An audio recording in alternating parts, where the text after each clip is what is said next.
You finish someone's sentence in your head. Before they even get there, you already know where it is going, and you smile. Not because you are arrogant, because your brain cannot help it. But later that night, you sit alone, and you wonder why connection feels so hard. Why you feel most alone in a room full of people. You have been told your whole life that you are smart, and somehow, that never made things easier. What if intelligence was not a gift without cost? What if the very thing that makes you sharp also makes you suffer? We were sold a very specific story about intelligence. Smart people have it figured out. They succeed faster. They feel more confident. They move through the world with quiet certainty. That story made sense once. In classrooms built for one kind of mind. In systems that rewarded fast answers over deep questions. But your mind was never built for fast answers. It was built for something else entirely. And nobody handed you the manual for that. You were playing a game designed for a world that no longer exists. And that is where the real pain starts. Think about the last time you had to make a simple decision. Dinner, a reply to a message, a small choice at work, and your brain turned it into a research project. Every angle, every outcome, every possible regret. That is not overthinking. That is a mind with too much processing power for the task in front of it. Now think about conversations. How often you leave them feeling hollow. Not because the people were bad, but because the depth you were looking for never arrived. You crave ideas, meaning, real exchange. And small talk feels like holding your breath underwater. In relationships, your intensity reads as pressure. Your need for honesty reads as blunt. Your silence is read as coldness. And you have spent years editing yourself to fit, choosing simpler words, smaller reactions, quieter versions of what you actually think. That editing has a cost. It is called chronic self-suppression. And psychology tells us it does not just tire the mind.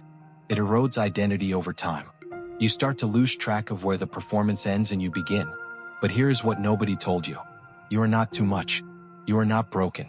You are not failing at being normal. You are experiencing something psychology has studied for decades. It is called overexcitability. Polish psychologist Kazimierz Dabrowski identified it in gifted and highly intelligent individuals. He found their nervous systems were structurally different. Not disordered, different. They process sensation, emotion, intellect, and imagination at higher intensity than average. All of it, louder, deeper, more layered. He called these intensities overexcitabilities, and he found 5 of them: psychomotor, sensory, intellectual, imaginational, emotional. Most highly intelligent people carry several simultaneously. This changes the story you have been telling yourself. Not broken, overexcitable. And there is a profound difference between those two things. Here is what is happening inside your brain. Imagine a standard nervous system as a city with normal traffic flow. Cars move, signals work, roads are clear. Now imagine your nervous system is the same city, but every road is a highway. More lanes, more vehicles, more data moving at once. The capacity is extraordinary, but the noise is constant. Neuroscience calls this heightened neural connectivity. Your prefrontal cortex, the region responsible for analysis, prediction, and pattern recognition, runs more simultaneous connections than average. This is why you see what others miss.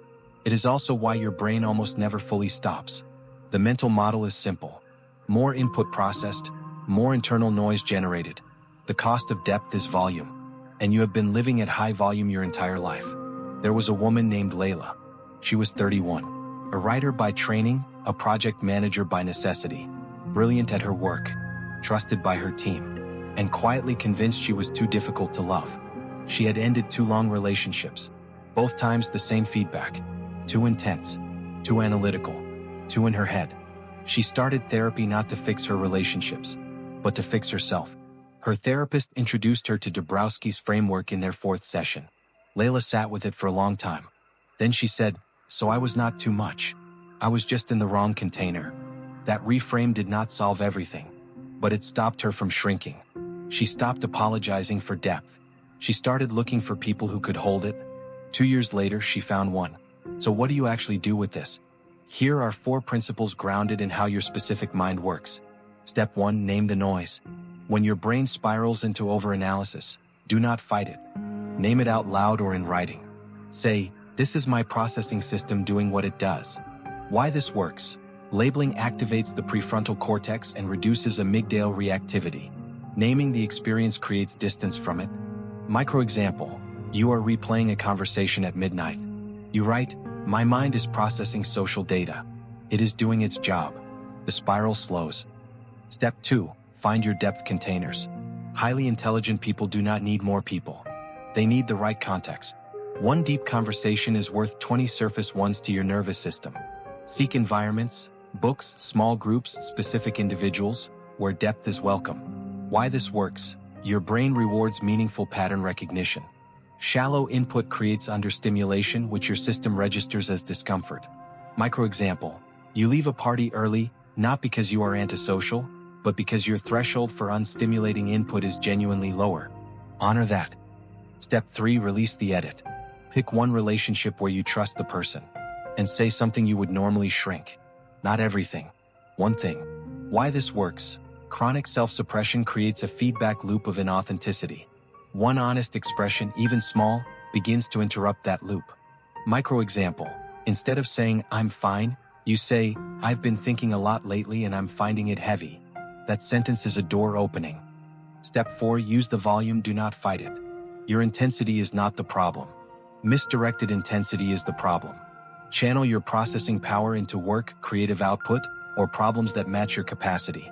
Why this works? Your nervous system is calibrated for challenge. When the task matches the bandwidth, the noise transforms into focus. Micro example. You feel most like yourself when solving something hard. That is not coincidence. That is your system operating at the level it was built for. Come back to the word for a moment. Overexcitable. Not broken. Not too much. Not difficult. Overexcitable. Your entire life, the depth, the spiraling, the loneliness in rooms full of people, it was not a flaw running through you. It was a signal. A signal that your mind was built for more input, more meaning, more connection than most environments were offering. The struggle was never your intelligence.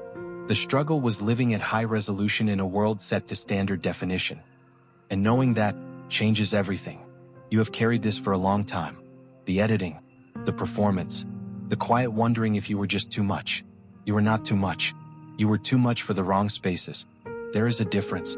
And the work from here is not about becoming less. It is about finding and building the spaces that can actually hold you. If this landed somewhere real for you, leave a word in the comments. Not a review, just a word. Whatever this brought up.